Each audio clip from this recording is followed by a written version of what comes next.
Hello, ladies and gentlemen. Welcome to the Progressive American. I'm sitting here with Clay Risen, a reporter and editor at the New York Times, the author of The Crowded Hour, a New York Times notable book of 2019, and a finalist for the Gilder Lehrman Prize in Military History. He also writes about whiskey. However, today we will be discussing his new book, Red Scare, Blacklists, McCarthyism, and the Making of Modern America. Thank you for joining me, Mr. Risen. Oh, thanks for having me. It's a pleasure. So I think right off the bat, I wanted to start off with talk about not only how you came to focus on the Red Scare, but what it means for the American people in general today. I know you mentioned a lot of Americans aren't particularly familiar with it. In fact, they're not aware most of the time that there were actually two Red Scares. But in particular, what made you want to focus on the Red Scare, and why is it so relevant today? Yeah, I mean, I think part of it was exactly that there are these things from the Red Scare that we remember, Joe McCarthy, the Rosenberg trial, the Hollywood 10, and the blacklist in the entertainment industry. But I think for a lot of people, those things exist separately. And so I wanted to tell a story that really brought them all together because they really did exist in the same narrative thread.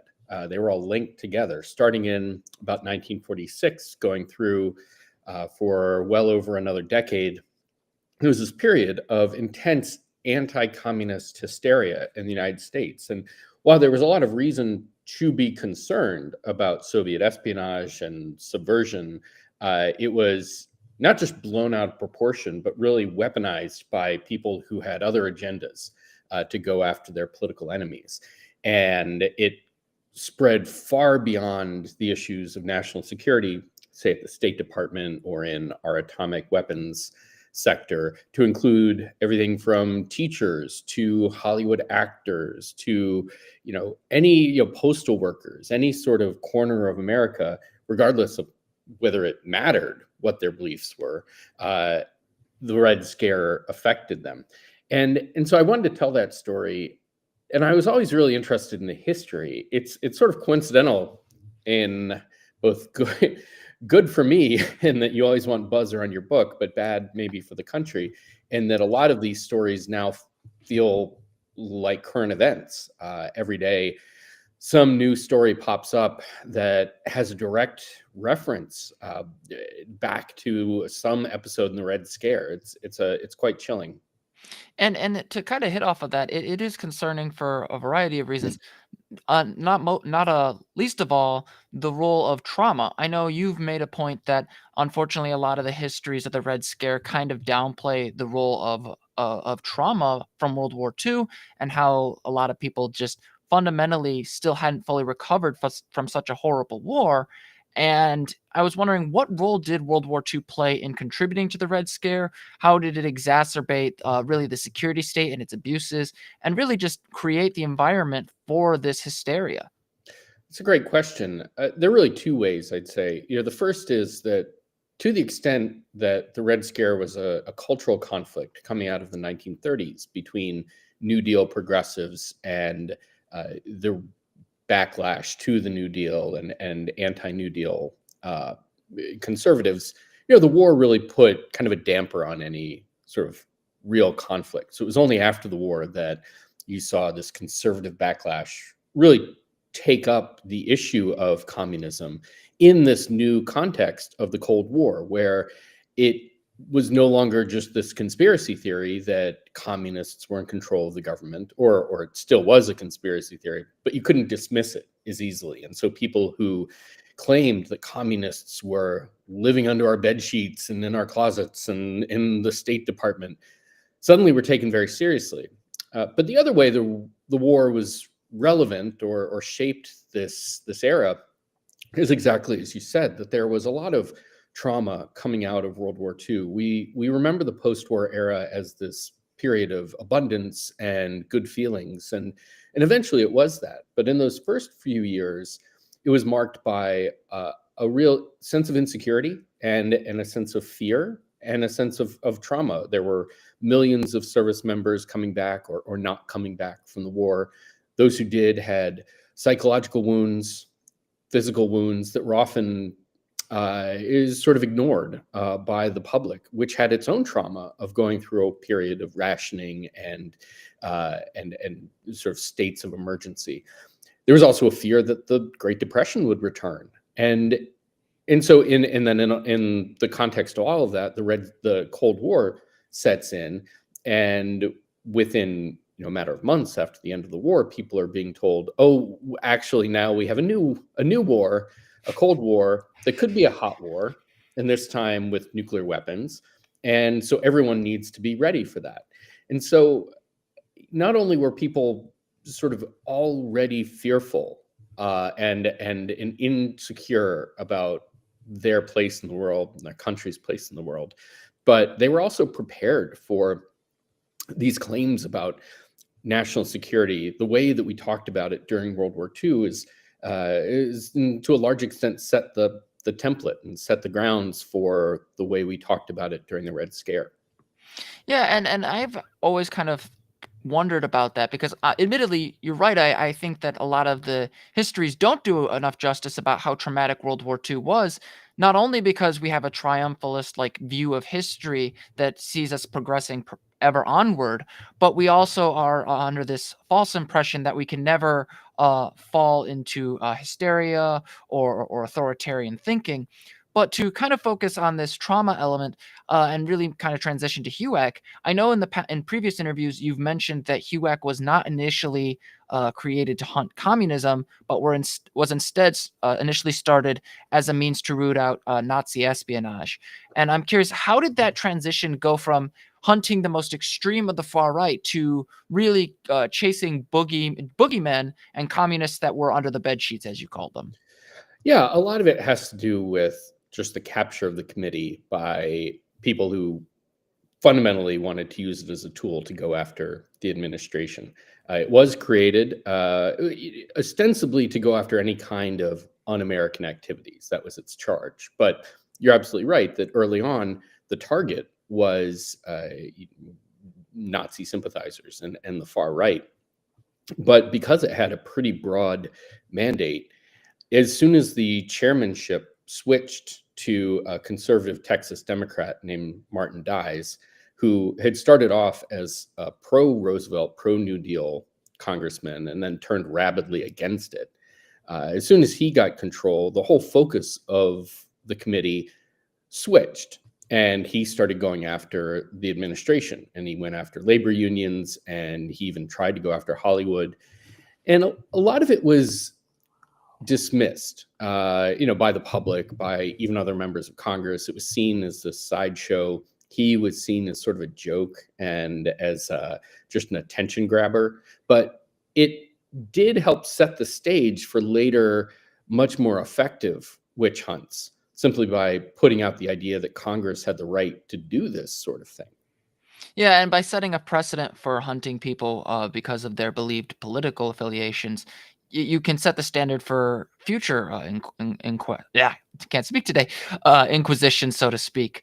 But to that point, when I was going through your book, you mentioned explicitly that many of the members of HUAC were avowed white supremacists and segregationists, and that kind of does lead me to the question of how the New Deal coalition was starting to fall apart a little bit early on, partially because of racial issues. A lot of people were perfectly willing, as you mentioned, to support the New Deal when they thought white people were benefiting, but when black people and other minority groups were, it seems that faded away. How did that kind of manifest, and how quickly really did that play a role, or was that there from the very beginning? Well, it came out of the 1930s, this tension in the Democratic coalition between the emerging urban Northern Democrats who were more liberal, more multiracial, more directly in favor of big government to help out the little guy, and what had long been really the dominant sort of the cornerstone of the party, the Southern Democrats. And some of them were populist, some of them were in favor of big government, liked big government projects. And there's no coincidence that things like the Tennessee Valley Authority and rural electrification and highways directly benefited the South.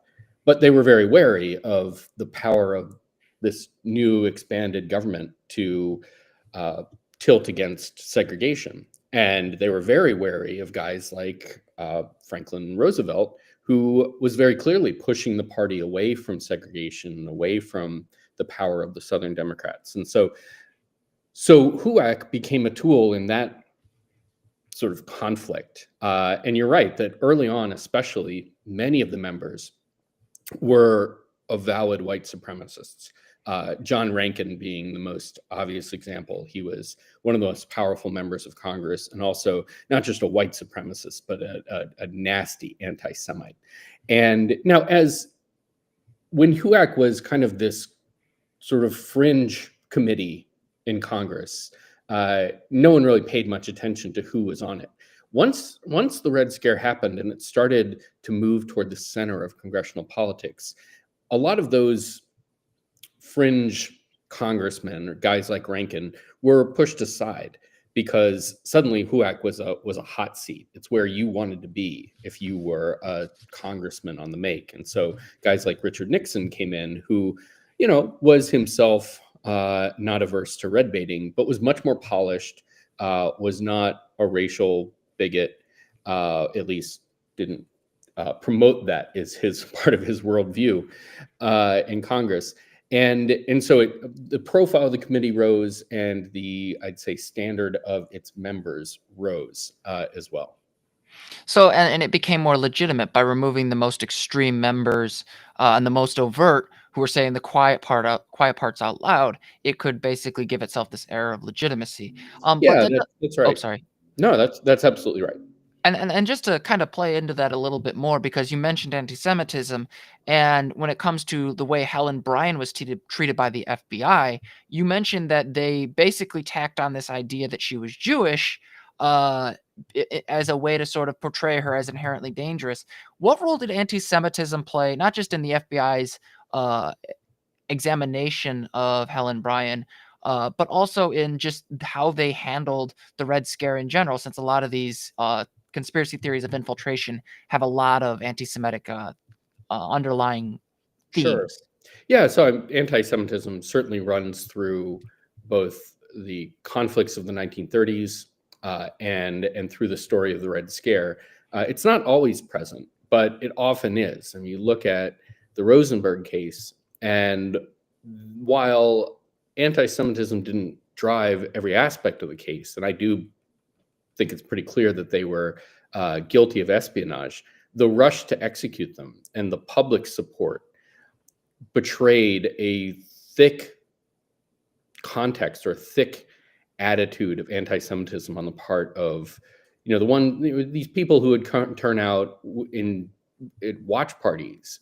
This is on when they were executed, and shout just really, outwardly, just some of the worst anti-Semitic comments, that you can think of, and it really betrayed kind of one of the motivations underneath this. The idea was that communism was often thought of as a Jewish plot, or that Jews were the rank and file of the Communist Party. And it's, look, I mean, it's not incorrect to say that, yes, many communists were Jewish, but the idea that it was part of a plot, that there was a communist plot that was intricately tied with what anti-Semites would say was this Jewish plot controlling the United States from the shadows.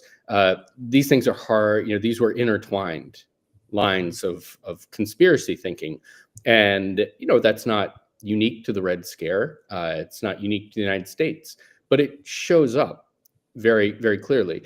But it's also complicated, because many of the most ardent anti-communists were also Jewish.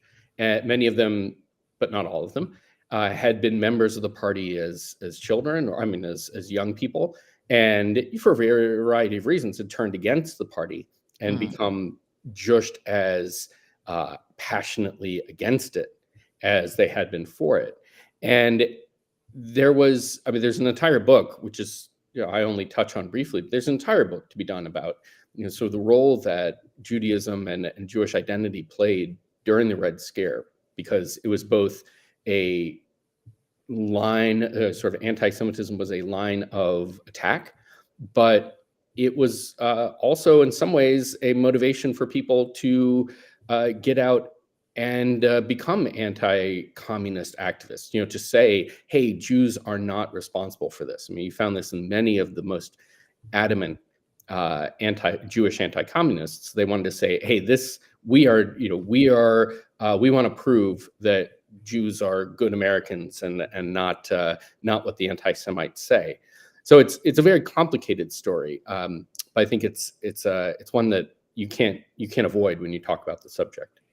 And I will say anti-Semitism is one of the weirdest prejudices I've had the displeasure of encountering. I'm Yeah. not Jewish myself, but there are actually a subsection of people who accuse me of being Jewish because they think I'm part of some sort of plot. So it is an interesting thing when you brought up Helen Bryan being accused falsely of being Jewish by the FBI. I was like, oh, I've seen that before.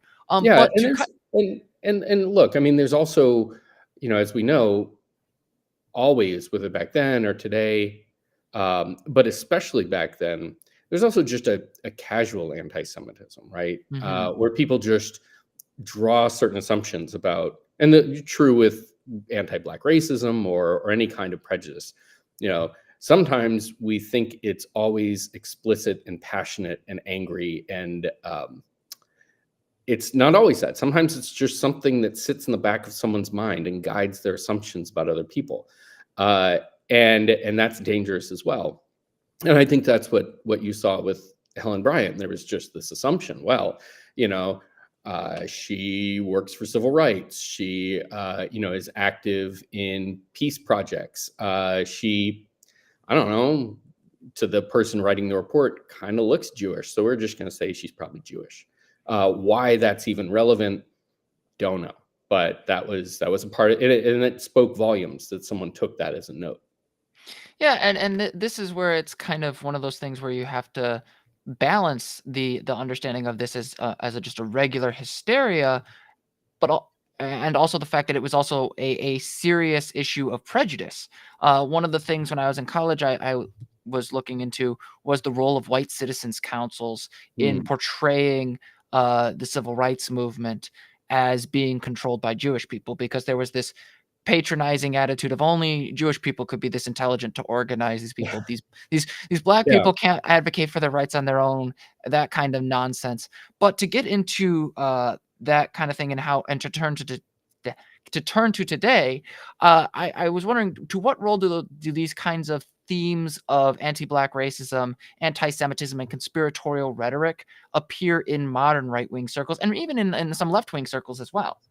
Yeah, I mean, look, I would be the umpteenth person to comment on the complicated role that anti-Semitism plays in modern politics, in a way that I think for people, certainly of my generation, feels a little strange, because I grew up with a real, I think generally in the country, small p progressive idea about American history, that we were, you know, never a perfect country, but moving forward, leaving behind prejudices.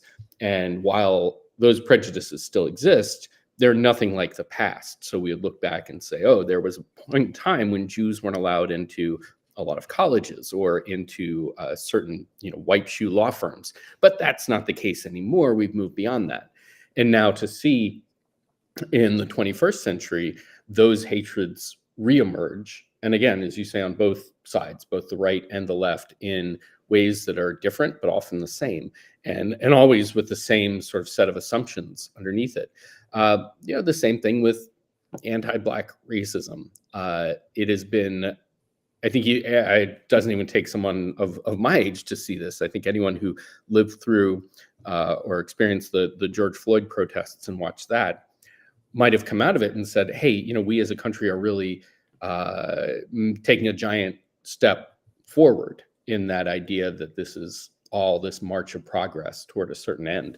And now to see in 2025 that a lot of those achievements were temporary, they were maybe not in great faith, they were done not in great faith. You see a lot of companies pulling back on promises that were made in the immediate aftermath of George Floyd's murder, and an attempt to erase a lot of what people on the left have considered achievements and kind of a consensus of how to talk about these things.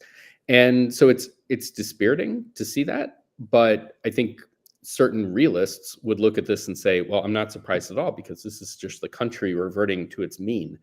And that's it's hard not to sympathize with that point of view at this point in the 21st century. And I'll admit I participated in the George Floyd protests. Got really enthused thinking we were going to turn the tables, but now I think one of the things I've started to realize, and a lot of the people have started to realize, is that nothing is inevitable. It can always get worse, and in many cases it does, without people actively pushing for it and putting institutional power behind it. But to kind of turn towards how that prejudice has been weaponized in today's society, in particular with the Trumpist movement. I know you didn't set out to write a book on Trump, but you do mention that there is a bit of a line between the Red Scare and McCarthy era politics with the rise of modern Trumpism. And what would you say would be like just the top uh, common themes with Trumpist politics and McCarthy era red baiting? Well, I think certainly you can point to any number of tactics that are very common from the McCarthy era, from McCarthy himself, and today. But I think the real through line is the end of the Red Scare. For a lot of Americans, felt like just a return to normal. That the fear was gone, and that in their minds, the threat had passed.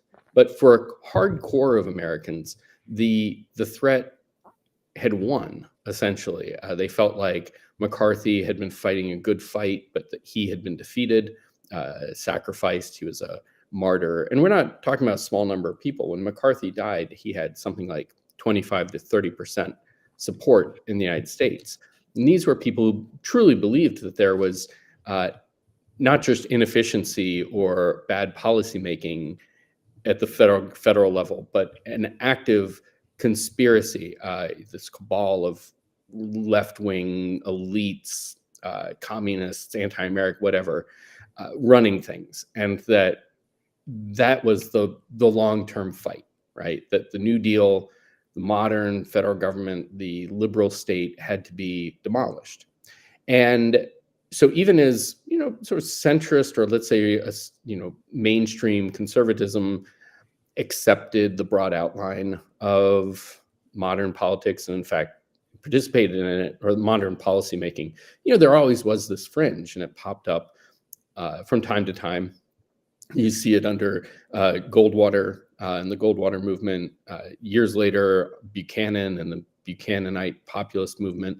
And I think you see it again today. And not only is it similar, but there are explicit links, whether you look at intellectual influences or even figures who mentor and pass down this set of ideas, institutions even that either influence other institutions or have kind of a knock-on effect. And so I think while that's largely outside the scope of the book, I do think I sort of end with a brief sketch of what that kind of looks like. I think that there's more work to be done on that. There's some wonderful books out there about it.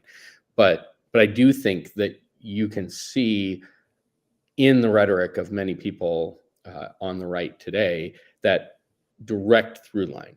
And in some ways today is we're seeing the achievement of what a lot of people in the 1950s, in the Red Scare, could only dream of, the dismantlement of large parts of the modern federal government and the rooting out of supposed left-wing radicals.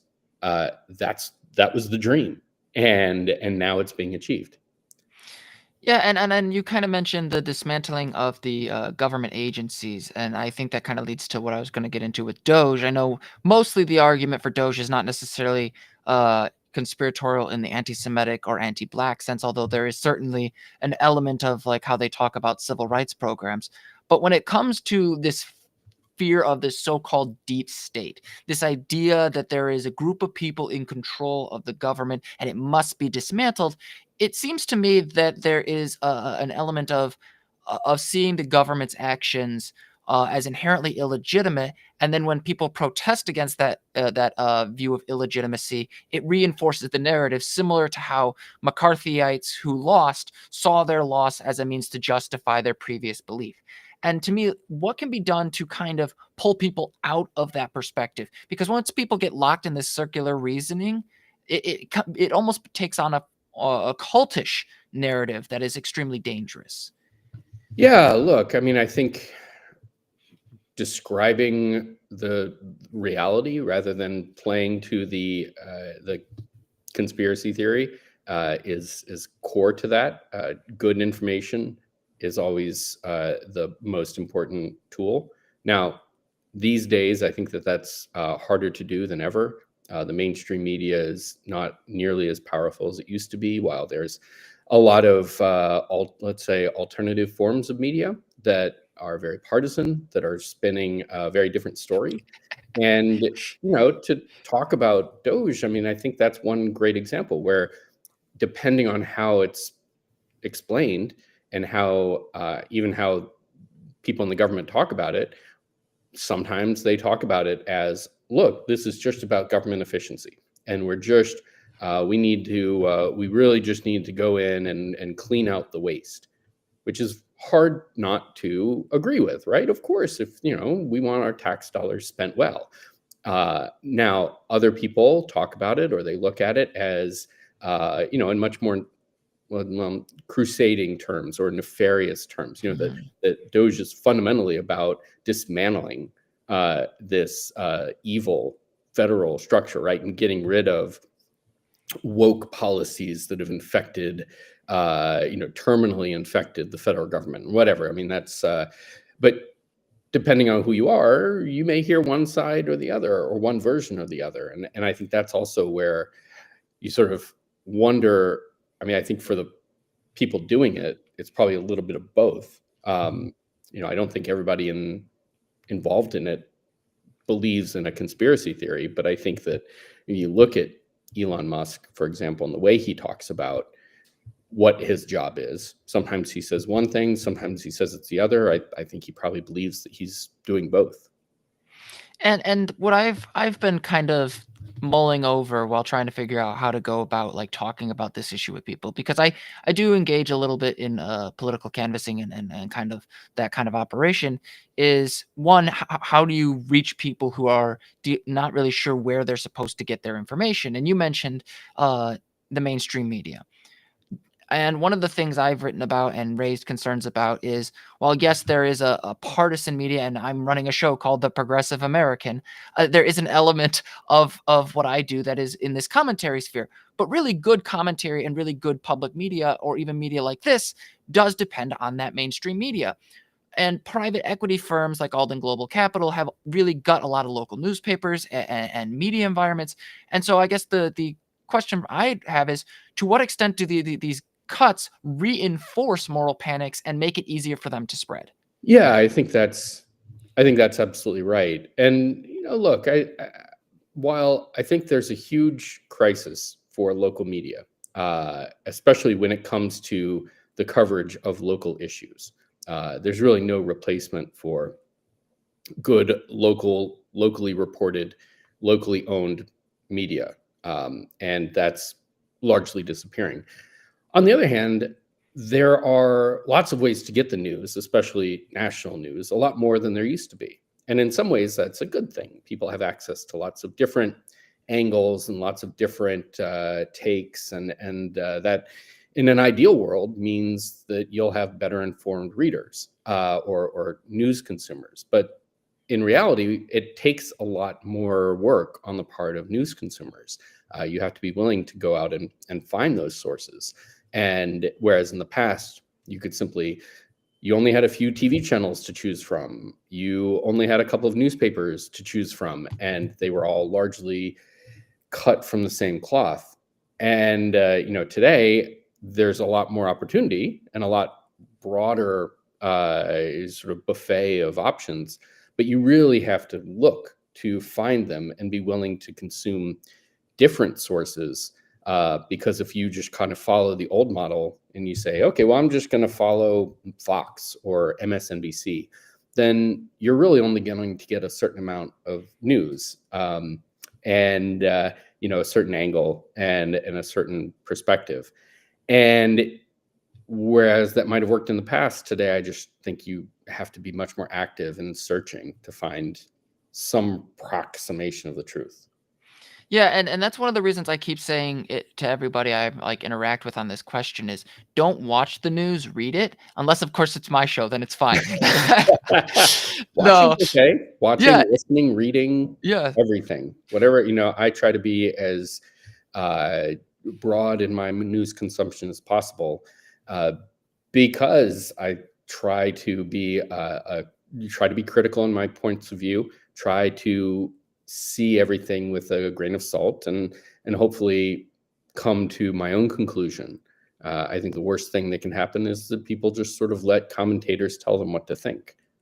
Yeah, and this is where, like, when I say, like, "Don't watch the news, read it," I emphasize this point because it takes a lot of time to fully grasp what's being discussed, what's being expressed, and the other thing is, with, like, online news, especially when it's in digital format and you read it, there's a lot of links that people can go and check the source material that is being provided by the people that Yeah, are doing that writing, and I think that's really important, and absolutely. this kind of unfortunate, perspective that people keep bringing up is, "Don't trust the media, don't trust the media always lies," and I do think that kind of helps people like Donald Trump and other reactionary forces and really I wouldn't want to say debaucherous, irresponsible commentators Yeah, being able to spread their propaganda both on the left and the right.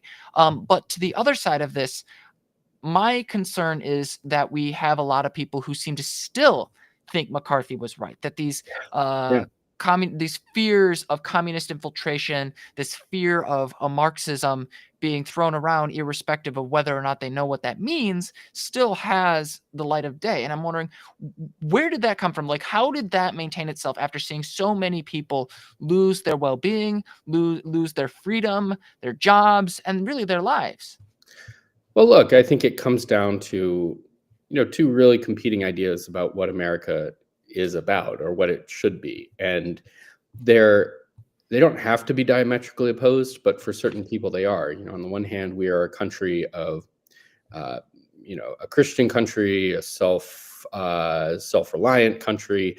We ourselves are self-reliant frontiersmen, going back to these sort of myths about the founding of America and the settling of America by, or the takeover of America by white settlers. And that's for a lot of people next to the Bible as their guiding light. And then there's a whole other point of view that is, America is never perfect. America is building on itself, and that America is fundamentally a place of diversity and pluralism, and you need a strong government to both check the power of capitalism, and to ameliorate some of its impacts, but also to to be there to settle conflicts between different groups of people. And over ever since that second side emerged as a pretty powerful defining force in the 1930s, there's been a belief on the right that it is fundamentally un-American, right? Because it so violates their view of what America's ideal, what it's supposed to be. And I think for a lot of people, it's they take it realistically, but for a number of people, they take it to the extreme and say, people on the left are evil. People on the left are un-American.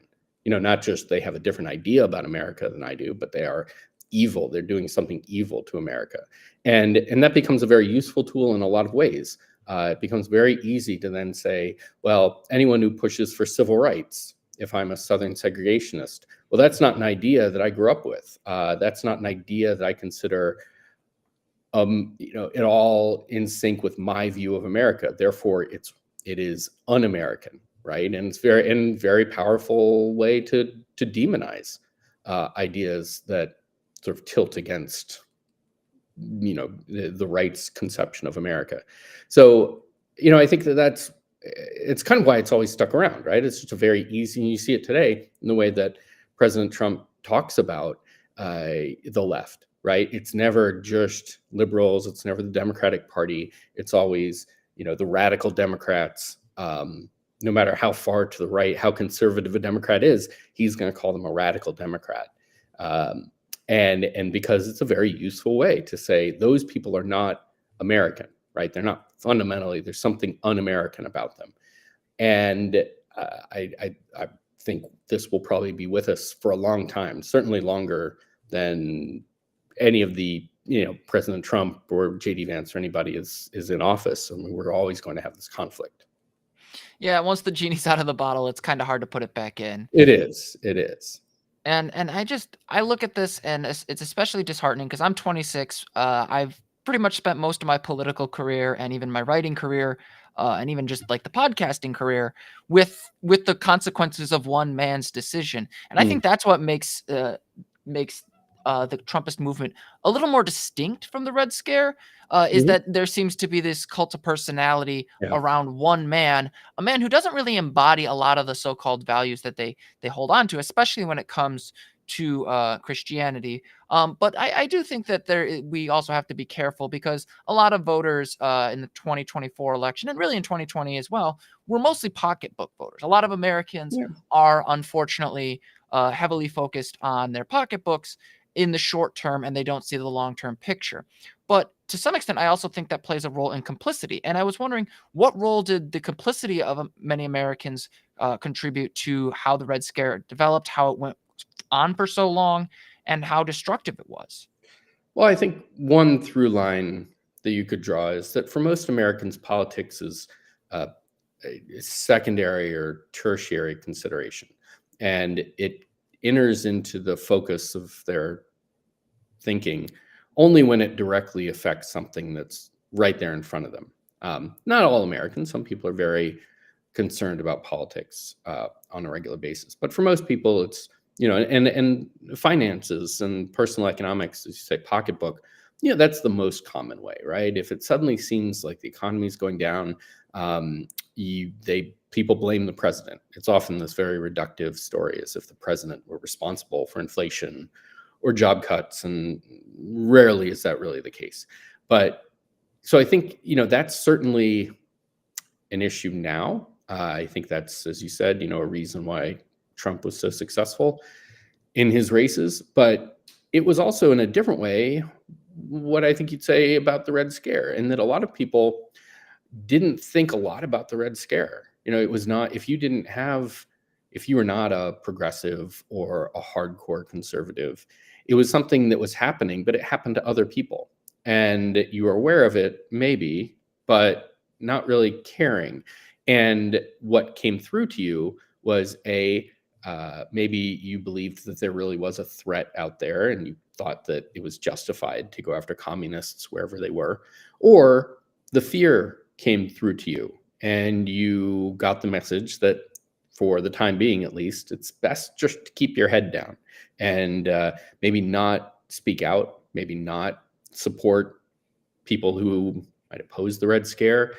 And, so and that's why someone like McCarthy was able to rule through terror for so long, because I think it's a combination of people who actively supported him and people who were afraid of him, and then people who just didn't care. And that's unfortunately a pretty clear through line throughout American history. And I think it's one thing that defines our political landscape today. Yeah, apathy is one of the most dangerous political belief systems in American history, if I'm being completely honest. Yeah, I mean, I think it's an irony of American success. I mean, we've been so successful at creating a stable country relatively stable for so long, and a pretty efficient, contrary to what people think, we have a pretty efficient government and government system, one that stays out of people's lives for the most part, and certainly compared to other countries and other eras.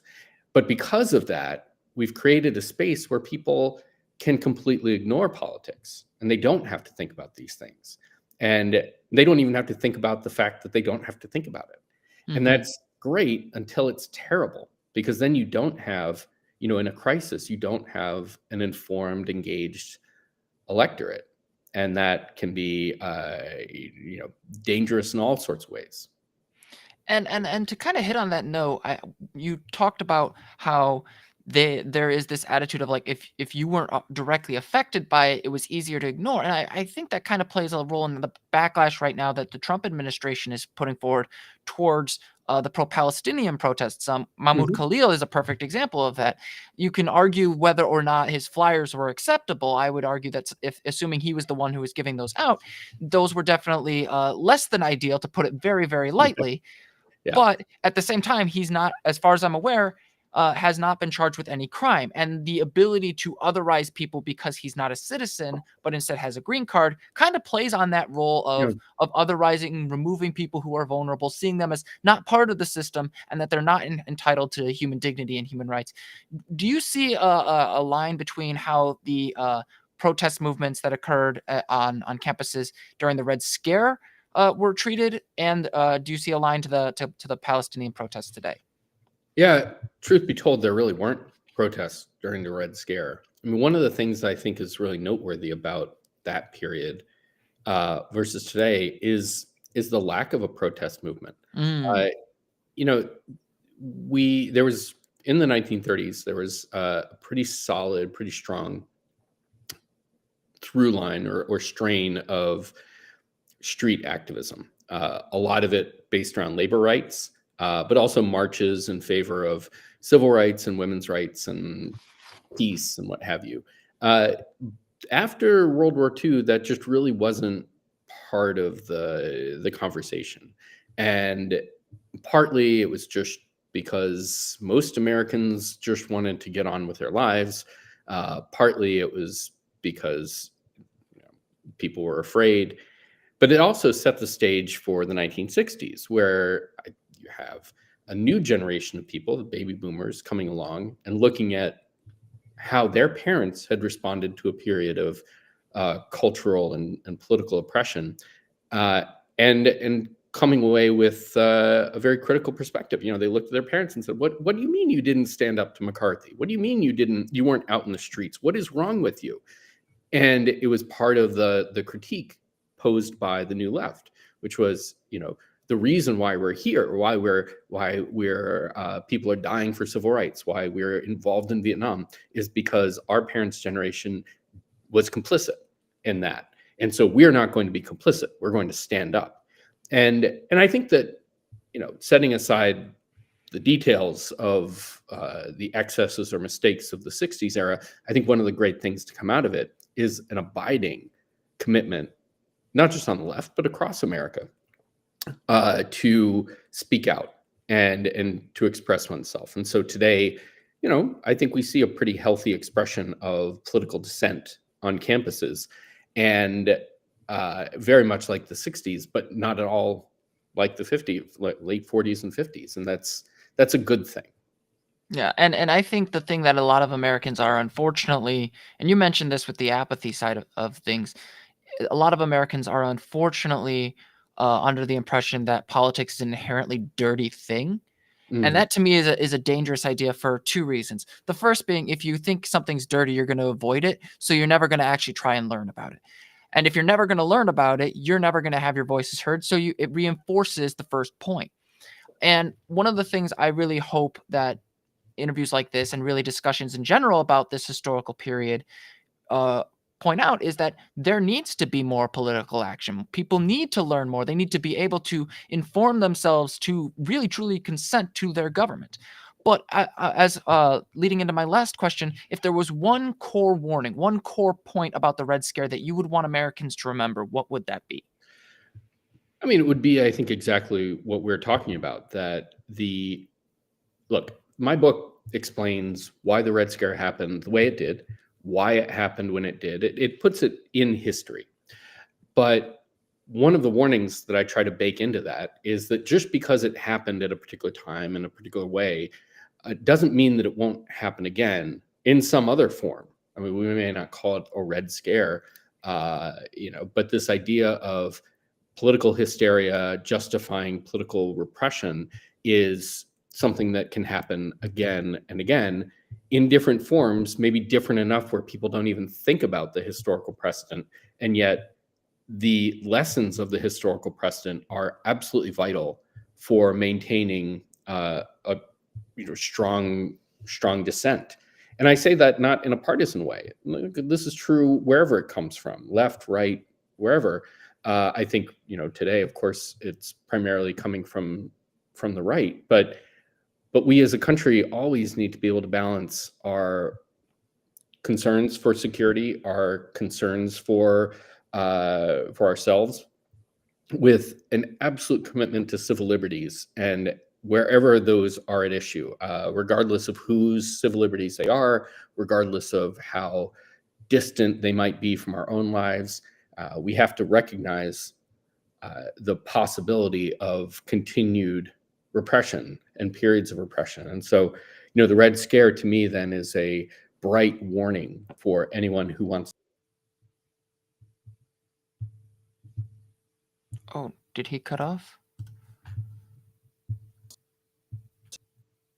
to say, thank God we've moved Oh, beyond I'm that. sorry. You cut off a little bit, like in the middle of what you were saying. If you could repeat a little bit of what you were trying No to say. problem. Yeah. No, I think just to reiterate that, I think that people need to remember that just because the Red Scare happened and it happened for particular reasons doesn't mean something like it can't happen again, and that we always need to be on guard to defend our civil liberties and those of other people's.